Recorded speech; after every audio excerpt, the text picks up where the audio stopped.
L'Allemagne ne veut pas revivre un attentat comme celui de Berlin et annonce une série de mesures pour contrer plus efficacement les potentiels terroristes présents sur son territoire.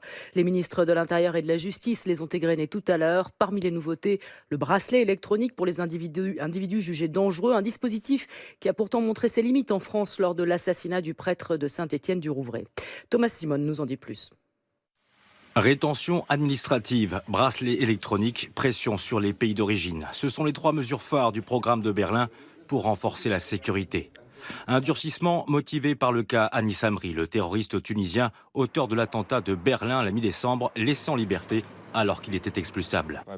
Jusqu'ici, les seules personnes pouvant être mises en rétention administrative, et jusqu'à 18 mois c'est déjà possible, sont celles dont l'expulsion est prévue dans les 3 mois. Moi, je supprimerais bien ça.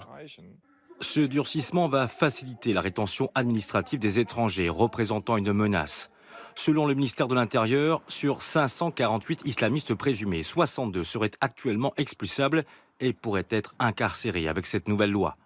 Parallèlement, Berlin veut faciliter l'expulsion des islamistes présumés en accentuant la pression sur leur pays d'origine.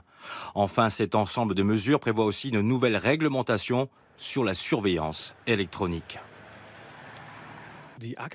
La législation actuelle sur le bracelet électronique vise notamment les auteurs de crimes sexuels déjà condamnés et jugés encore dangereux.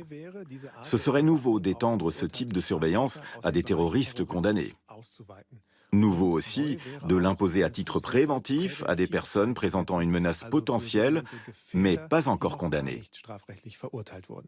En France, l'usage du bracelet électronique à titre préventif est déjà autorisé, même sans condamnation, mais l'utilité de ce type de surveillance y est controversée, car le bracelet électronique porté par l'assassin du prêtre catholique de l'église de Saint-Étienne-du-Rouvray l'été dernier ne l'avait pas empêché de commettre son crime.